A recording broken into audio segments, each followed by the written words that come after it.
Hello everyone. On behalf of European Union delegation, first let me thank you to the Accent project represented by both AGRA and Oxfam for organizing this event today. The rural development is one of our key priorities in Sri Lanka. So for nearly a decade, we have been providing financial assistance for various programs to support both the government and local communities to tackle the issues in rural development. So in this context, we are happy that the European Union is able to support the rural and estate communities under the project in the improvement of water, sanitation, hygiene, health and nutrition. So we are also happy to see the positive outcome of the project activities documented through the Nutrition Home Gardening Impact Study and the Instructional Handbook of Home Gardening. So as the EU Program Manager of this project, I wish you good luck for this virtual launch today. And also thank you for inviting me to providing this introductory remark. I am Silvana Grispino, Global Portfolio Manager of Oxfam Italy.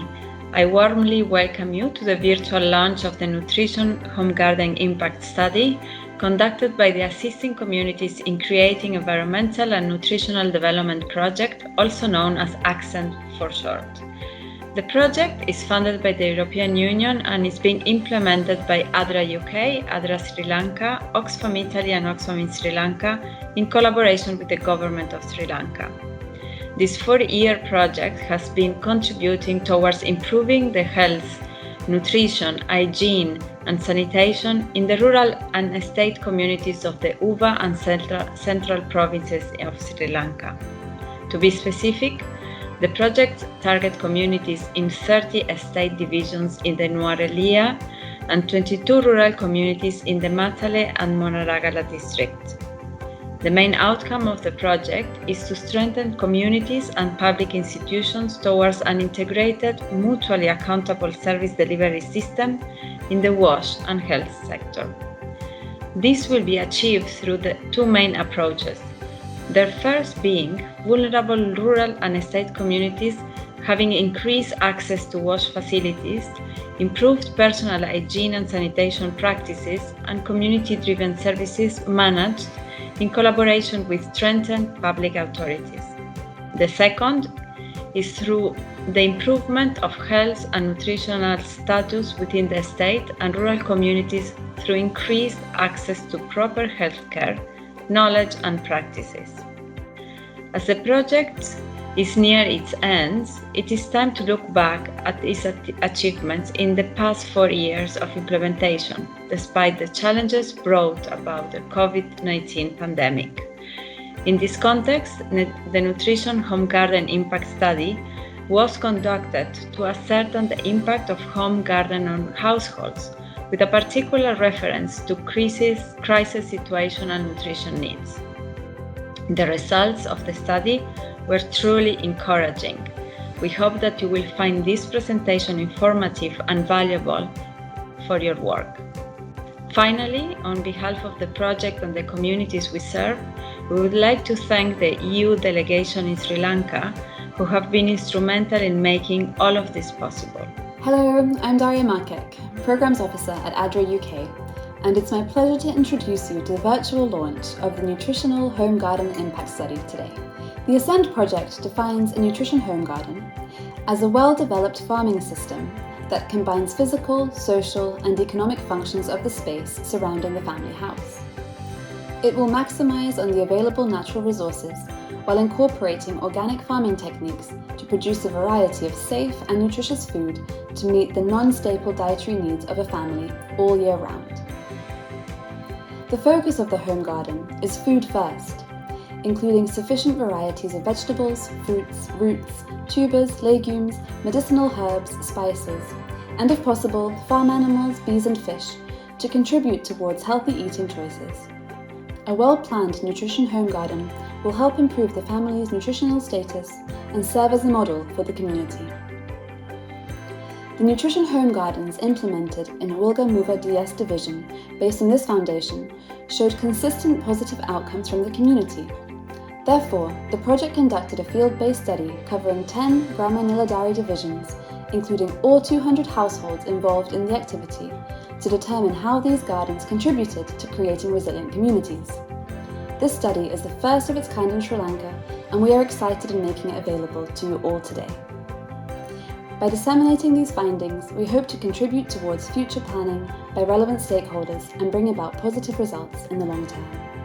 I hope you will find the resources informative and enriching in your work. Thank you very much.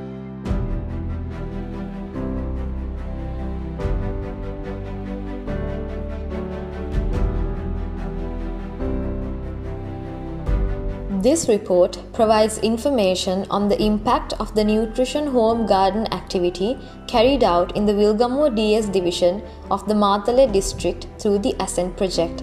The aim of the activity was to provide healthy and organic food to the beneficiary households and their children. The study was able to use the gathered information to quantify both the nutritional and economic contribution of the Nutrition Home Gardens towards the beneficiary families.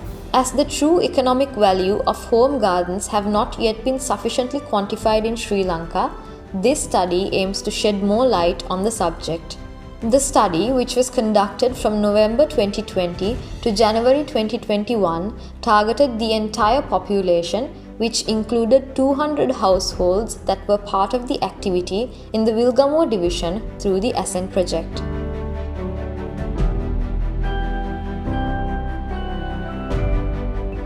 සුබ සන්ධ්‍යාවක් මම රසික ප්‍රනාන්දු ව්‍යාපෘති කරුණාකරු ඇසෙන ව්‍යාපෘතිය මාතර දිස්ත්‍රික්කය අද දවසේ මගෙත් එක්ක සාකච්ඡාවක් එක්ක වෙනවා කුෂි ආර්ථික පරිශීලක කපිල ප්‍රේමරත්න මහත්මයා ඔතුමා විතර ආදරෙන් පිළිගන්නවා ආයිබෝන් කියලා ආයිබෝන් සාකච්ඡාව ආරම්භ කරන්න මත්තෙන් මම කැමති ව්‍යාපෘතිය ගැන පුංචි හැඳින්වීමක් කරන්න මේක ඇසෙන ව්‍යාපෘතිය 2017 වර්ෂයේ පටන් ගත්තේ විශේෂයෙන්ම උග සහ මධ්‍යම පළාතේ ජලය සනීප ආරක්ෂාව පෝෂණය සහ සෞඛ්‍ය සම්බන්ධයෙන් වැඩසටහන් ක්‍රියාත්මක කරන තමයි මේ ව්‍යාපෘතිය පටන් ගත්තේ.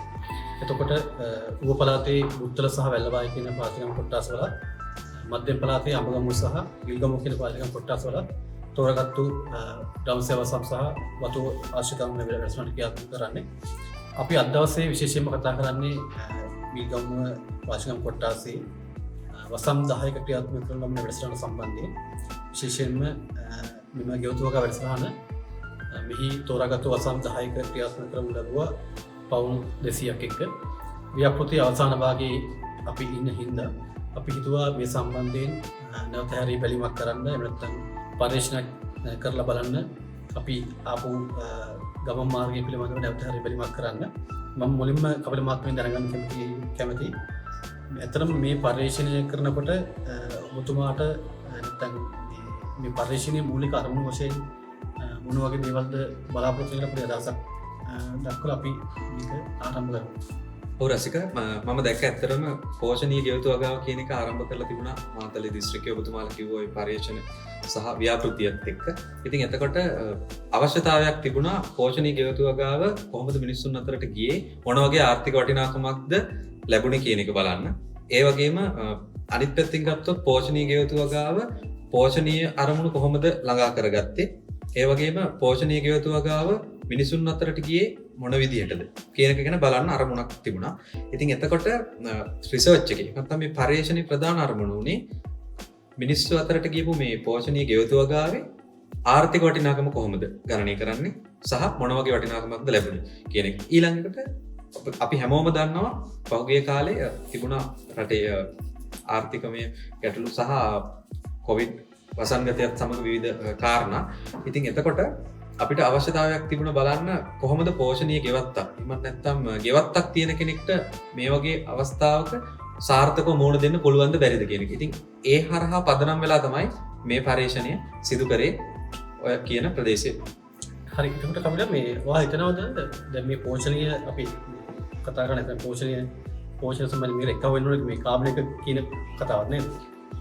ඔව් මම දැකපු දෙයක් තමයි මේ පෝෂණීය ගෙවතු වගා ආරම්භ කරලා තිබුණේ කාබනික විදියට. කාබනික ගොවිතැන මූලික කරගෙන වර්ග අඩි 400ක පමණ ප්‍රදේශයක හදාගෙන ගියපු ගෙවත්තක් තමයි මේ පෝෂණීය ගෙවතු වගාව කියලා කියන්නේ. එතකොට මිනිස්සුන්ට මේක හඳුන්වා දීලා තිබුණා ඔය කියපු විදියට ඇක්ෂන් ප්‍රොජෙක්ට් එක හරහා. ඉතින් එතකොට මිනිස්සු තමන්ගේ නිෂ්පාදන සාධක භූමිය ශ්‍රමය වගේ දේවල් කාබනික යදෝම් සමග මිශ්‍ර කරලා තමන්ගේ ගෙවත්තේ හදාගෙන තිබුණා පෝෂණීය ගෙවත්තක් බවට. ඒකේ ප්‍රතිඵලයක් විදියට එයාලට සෞඛ්‍ය ආරක්ෂිතව නිෂ්පාදනය කරගත්ත කාබනික ආහාර භුක්ති විඳීම සිදු කරගෙන යන්න පහසුවක් ලැබිලා තිබුණා.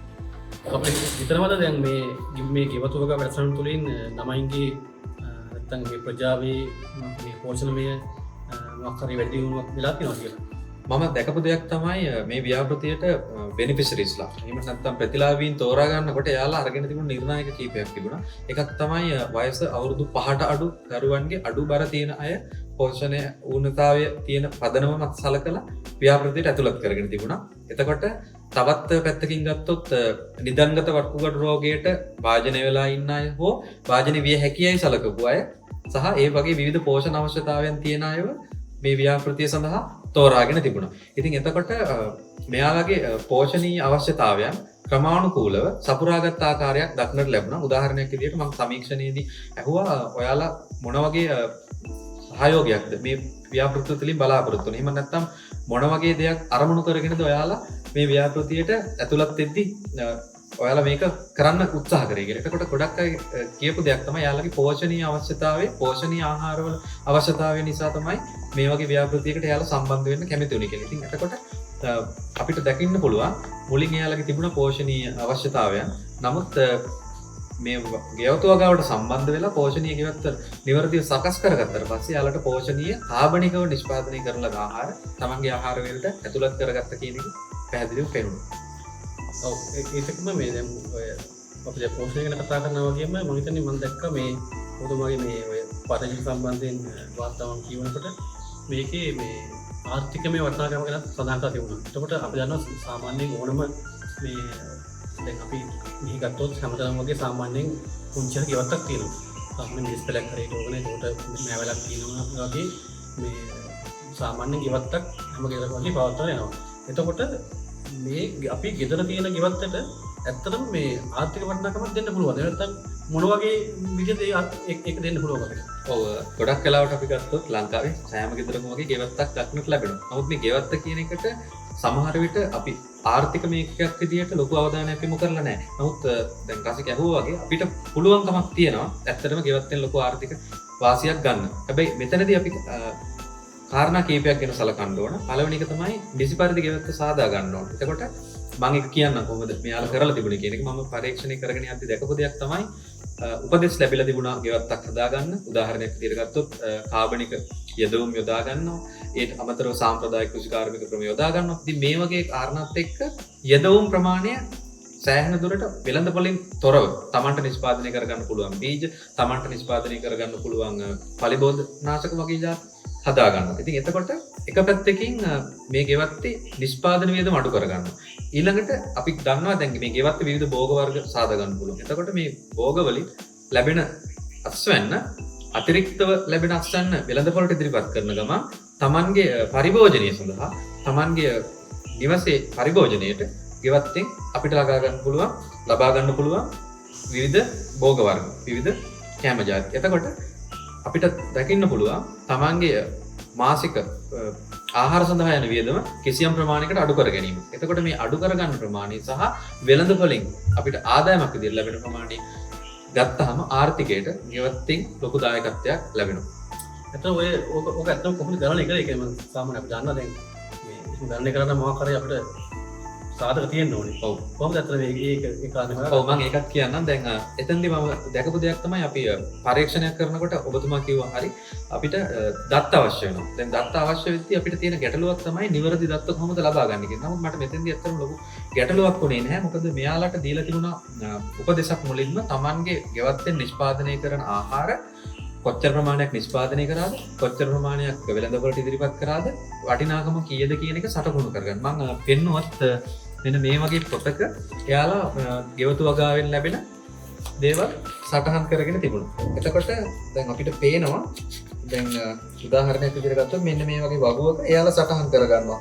කොච්චර පළතුරු ප්‍රමාණයක් ගත්තද කොච්චර ප්‍රමාණයක් විකුණුවද කොච්චර ප්‍රමාණයක් වෙළඳපොළට ගියාද ආර්ථික වටිනාකම ඒ වගේ දත්ත එකතු කරගෙන තිබුණා කාලයක් තිස්සේ. එතකොට දත්තවල අවශ්‍යතාවය එතනින් සම්පූර්ණ වුණා. එතකොට මට කරන්න තිබුණ දේ තමයි මේ ප්‍රොජෙක්ට් එකේ හිටපු බෙනිෆිෂරීස් ලගේ ප්‍රතිලාභීන්ගේ සියලුම දෙනාගේ මේ වගේ දත්ත වගු ටික සටහන් කරගෙන එහි සාමාන්‍යයගේ අරගෙන කැල්කියුලේෂන් එකක් කරන්න. එතකොට මට එක පැත්තකින් අවශ්‍ය වෙනවා විකුණුම් සහ කොච්චර ප්‍රමාණයක් එයාලගේ පරිභෝජනයට ගත්තද කියන එක. අනිත් පැත්තෙන් යෙදවුම් විදියට ශ්‍රමය සහ විවිධ අපි හිතමුකෝ බීජ වර්ග ඒ වගේම පලිබෝධනාශක වගේ දේවල් කොච්චර ප්‍රමාණයක් සාදා ගන්න මිලක් ගියාද කියන එක. එතකොට ඔය දෙක ඇසුරින් අපිට පුළුවන්කමක් ලැබුණා මේ වගේ ගෙවත්තකින් කොච්චර ආර්ථික ලාභයක් එනවද කියන එක දල වශයෙන් ගණනය කරන්න. සමහර දල වශයෙන් මොන වගේ ආදායමක් මෙතනදී ගත්තොත් මට දකින්න ලැබුණ දේ තමයි කන්නේකට එමත් මාස 3ක කාලයකට තමයි මෙයාලා වගා කිරීමක් කරන්නේ. ඒක සම්පූර්ණම ලාභය ගත්තොත් මාසෙකට රුපියල් 15000ක වගේ ප්‍රමාණයක් 15000 16000 අතර වගේ විචල්යක් වෙනවා. ඒ වගේ ප්‍රමාණයකට අපිට ආදායමක් ගන්න පුළුවන් කියන එක. එතකොට මේ අපි දන්නවා දැන් මේ කොවිඩ් වසංගතය 2020 අප්‍රේල් මාසයේ වගේ ඉඳන් පටන් ගත්තා. එතකොට මේකත් එක්ක ගොඩක් මේ මිනිස්සුන්ට ආර්ථික ප්‍රශ්න ආවා, ආහාර හිඟතාවයන් තිබුණා. මේ තත්ත්වය කොහොමද මේ බලපෑවේ මේ ගෙවතු වගා ප්‍රතිලාභීන්ට? ඔව් මම සමීක්ෂණ ප්‍රශ්නාවලියේදී ප්‍රශ්නයක් ඉදිරිපත් කරා ඔබට පහුගිය සතිය ඇතුළත ආහාර හිඟතාවයකට මුහුණ දුන්නාද කියන එක.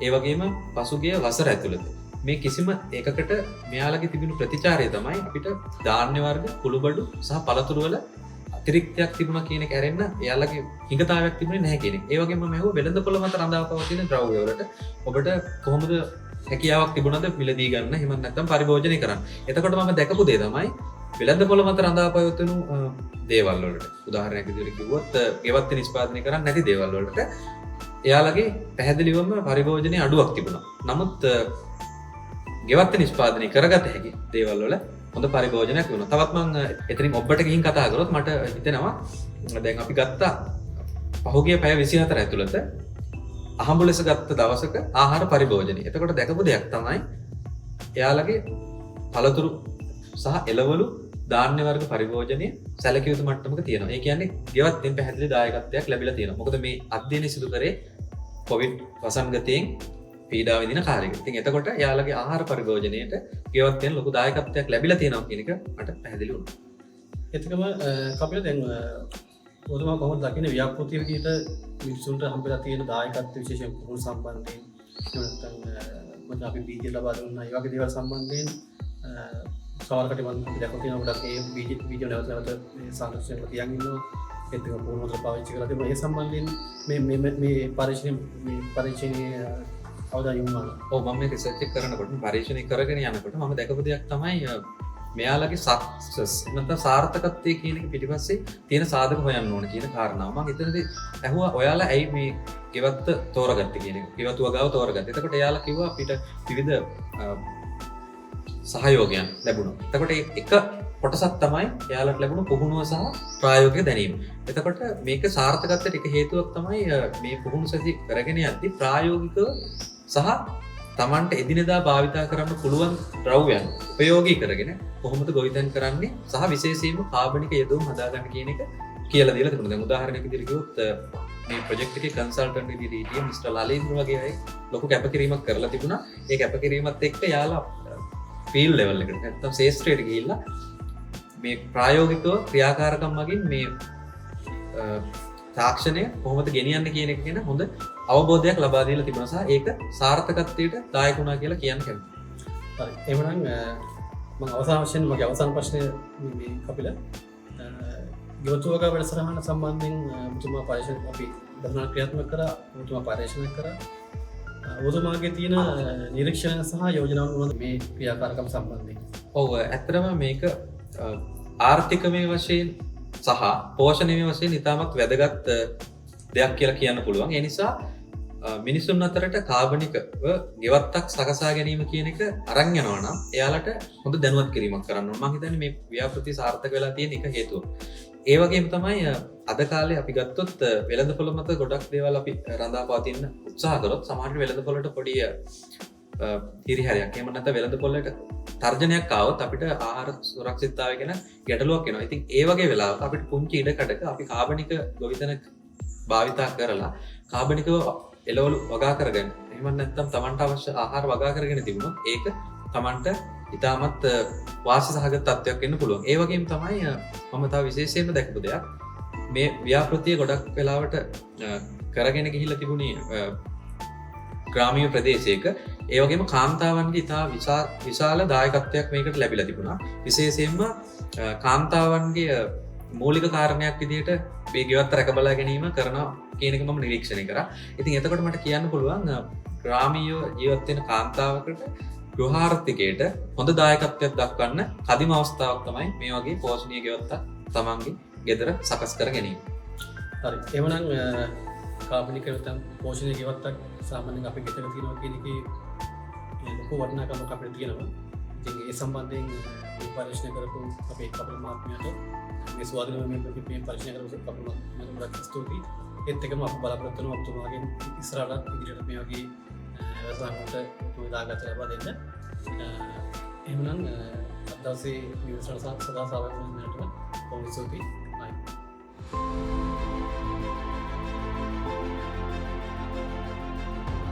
මගේ නම රෝෂිනී පල්පිටිය වසමේ තමයි මං ඉන්නේ. ඇත්තටම ඇඩ්රා සහ ඔක්ස්පෑම් යුරෝපා සංගමය යටතේ අපිට මේක රංගිය ව්‍යාප්තිය ගොඩක් ප්‍රයෝජනවත් වුණා. ඒ වගේම තමයි ගෙවතු වගාවට බොහෝ දුරට කාබනික පොහොර වලින් වසවිස නැති ආහාර හදාගන්න. එතකොට ගෙදරම පොහොර ටික ඒ හැම දෙයකටම උදව් වුණා. එතකොට මගේ දරුවගේ වයස අවුරුද්දෙන් 4ක් වෙනවා. අවුරුදු 2 වගේ කාලයේදී බර අඩු තත්ත්වේ තමයි ගියේ කහපාටට ඔන්න මෙන්න තත්ත්වේ. එතකොට දැන් ඉන්නවා හොඳම බර මට්ටමේ. එතකොට පළතුරු මෙතකොට හැමදේම මගේ වත්තේ හදාගත්තා මම. ඉතින් ඒ ආයතනයට ස්තුතිවන්ත වෙනවා. ඒ වගේ වැඩසටහනක් ගෙන්නපේවා අපිට. එතකොට ඒ දේවල් හදාගන්න උපකරණ ඒ සියලුම දේ දුන්නා. එතකොට බෙහෙත් ගහගන්න මැෂිමේ ඉඳලම ඔක්කොම දුන්නා. කුකුලෝ ඒ හැමදේම දුන්නා. ඉතින් ඒ ආයතනයට ස්තුතිවන්ත වෙනවා. මගේ දරුවෝ දෙන්නෙක් ඉන්නවා. ඒ බරත් දැන් වැඩි මට්ටමේ තමයි යන්නේ. ඒ දේවල් සියලු දේ ලබා දුන්නට ඇග්‍රා ඔක්සන් ආයතනයට ස්තුතිවන්ත වෙනවා. බොහොම ස්තුතිවන්ත වෙනවා. මගේ නම WHM සංජීවනී විජේකෝන් ඇසෙන්ඩ් ව්‍යාපෘතිය මගින් ගෙවතු වගාවට මම සම්බන්ධ වුණේ 2018 හයවෙනි මාසයේදී. එතනදී කුමිනාශක ද්‍රව්‍ය නොදා කාබනික ගෙවතු වගාවක් කරගෙන යාමට මට ඇසෙන්ඩ් ව්‍යාපෘතිය මගින් ගොඩාක් උපදෙස් ලබා දුන්නා. මගේ දෙමාපියෝ දෙදෙනාත් වක්ගඩු රෝගීන් නිසා බෝන වෙන ලෙඩ වක්ගඩු රෝගීන් නිසා මෙම ගෙවතු වගාවෙන් ලබාගත් එළවලු සහ පළතුරු අනුභව කිරීමෙන් ඔවුන් දෙදෙනාටද වක්ගඩු රෝගයේ යම් තරමක අඩු වුණා. ඒ වගේම තමයි මගේ දරුවා අඩුබර මේ දරුවෙක්. එම නිසා එම අපේ ගෙවතු වගාවේ ලබාගත් ධාන්‍ය වර්ග භෝග වර්ග ඒ වගේම ලබාගත් එම මේ එළවලු වලින් මගේ දරුවාත් හොඳ බරට තත්ත්වයටපත් වුණා. ඒ වගේම තමයි මට කුකුළු පාලනයෙන්ද ගොඩාක් මේ අත්ලක් වුණා. මොකද බිත්තර ආදිය අපේ ගෙදරම අනුභව කරන්න පුළුවන් නිසා අපේ ගෙදර සියලු දෙනාගේ සෞඛ්‍ය තත්ත්වය ඉතාමත් යහපත් අතරපත් වුණා. එම නිසා ඇසෙන්ඩ් ව්‍යාපෘතිය මගින් අපිට මේ වගේ ගෙවතු වගාවක් කරගෙන යාමට මහඟු අත්වලක් වුණා. උපදෙස් ලබා දුන්නා. ඒ වගේම තමයි නවීනතම ක්‍රම මගින් මේ කුමිනාශක ද්‍රව්‍ය නොදයා මේ වගේ ගෙවතු වගාවක් කරගෙන යාමට ඇසෙන්ඩ් ව්‍යාපෘතියේ සියලුම නිලධාරි මණ්ඩලය අපිට ගොඩක් උපදෙස් ලබා දුන්නා. ඒ වගේම තමයි අවසාන වතාවට කියන්න ඕන මේ වගේ ව්‍යාපෘතියක් කරගෙන යාම සඳහා ඇසෙන්ඩ් ව්‍යාපෘතියේ නිලධාරි මණ්ඩලයට තව තවත් ශක්තිය ධෛර්යය ලැබෙන්න ඕන මේ වාගේ ව්‍යාපෘති කරගෙන යාමට. ඒ වගේම මම ඇතුළු මගේ පවුලේ සියලු දෙනාම SND ව්‍යාපෘතියේ නිලධාරි මණ්ඩලයට ගොඩාක් ස්තුති කරනවා. මගේ නම කේසා සම්දුසිරි. විගුණ ගල්සිරකම් කොට්ටාසේ නාමියෙන් ගාම්දාරකසන තමයි. මේක තමයි මට අද්දා උස්පන්න ආයතන ලැබුණ ගෙවත්ත. මේ ගෙවත්තේ අති වැදගත්කම තමයි මම මෙතෙක් කල් වගා කරේ කුමිනාශක ඊළඟට යූරියා මණ්ඩපෝර රතු කුඩු ආගේ දේවල් වල. නමුත් මේ ගෙවත්තේ මම කිසිම දෙයක් පාවිච්චි කරේ නැහැ. මම පාවිච්චි කරා බොම දැම්මා උකුල් පොර දැම්මා. ඊට අමතරව මට අපේ අද්‍රායතන ගොවි මහත්තයා අපිට ලබා දුන්නා පුහුණු මගින් ලබා දුන්නා මාල් පොමික් එක හදන්න කොහොමද කොළ සාරය ගහන්න ඊට අමතරව තුන්වත් එක ගහන්න ඒ වගේ දේවල් කියලා දුන්නා. ඒවා තමයි මම මේක ගහේ ඇත්තම සාර්ථකයි. මම මෙතන හදාගන්න බිඳුවකාවක් සේනාදල් භාණ්‍යාව එකට පස්සේ ගොවි මහත්තයා කිව්වා මේකට ගහන්න කියලා තුන්වත් එක මම කරේ තුන්වත් එකට කලයි මුල් අරගෙන සල්ලා දාලා ගහුවා. සාර්ථකව මට අස්සන් නිලා ගන්න පුළුවන් වුණා. සේනාදල් ගුවා කොහෙන් ගියත් කියන්නේ නැහැ. මේ සෙවේ මම කරන තවත් වැදගත් එක මම මෙතෙක් විද්‍යාගාවට නම් මම මේවා කරේ නැහැ. මොකද විද්‍යාගාවට මම මෙතෙක් කල් පොහොර ගාව විනාශය ගාව. නමුත් මම මේ සෙවේ ඉඳලා ගොවිතැනටත් මගේ විද්‍යාගාවටත් මම පොහොර ගහන්නේ දියර පොහොර තියෙනවා. දියර පොහොර ගහනවා. ඊට අමතරව මම ගොමෝලින් කොම්පෝස්ට් හදලා තියෙනවා. ඒ කොම්පෝස්ට් දානවා. ඒවා තමයි මම කරන්නේ. ඇත්තම මේවා උදව් කරපු ගැන ඇඩ්‍රා ආයතනයේ ස්වයන් ආයතනයේ ඇතුළේ යුරෝපා සංගමයට මම විශේෂ විශ්ලේෂණ කරනවා. මට ඉස්නමවල ලබා දී තියෙන කුකුල් කටව ටිකක් මම අර මයිකේතර පරිභෝජනය සඳහා සීලුම් විතරම තපේ ගන්න කුකුල් කටව කුකුළුම්ද. ඉතින් මේවා බුද්ධව කරා අපි මේ ආයතනයේ මම නැවත සැරයක් යුරෝපා සංගමයේ ඇතුළේ ඇඩ්‍රා ස්වයන් ආයතනයේ මගේ හෘදයාංග විශ්ලේෂණ